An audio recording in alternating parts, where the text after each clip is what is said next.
Good morning guys. Hi guys, எப்படி இருக்கீங்க? So மணி இப்போ பார்த்தீங்கன்னா 5:50 காலில் மூணாரில் இருக்கேன். ஸோ பாருங்கள் அதோட வியூவை.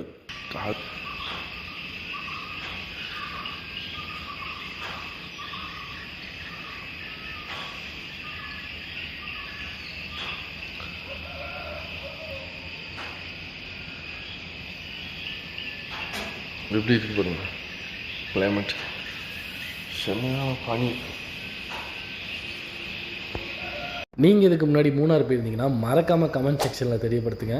யாருக்கெல்லாம் மூணார் ரொம்ப பிடிக்குமோ அவங்க மறக்காமல் இந்த வீடியோக்கு ஒரு லைக் பண்ணிடுங்க. இன்னும் நிறைய மூணார் வீடியோ மேக் பண்ணிகிட்டு இருக்கேன். அதை பற்றி அப்டேட் வேணும்னா மறக்காமல் நம்ம சேனலை சப்ஸ்கிரைப் பண்ணிடுங்க. யாருக்கெல்லாம் இந்த நேச்சர் சவுண்டு பிடிச்சிருந்துச்சினோ மறக்காமல் லைக் பண்ணிடுங்க.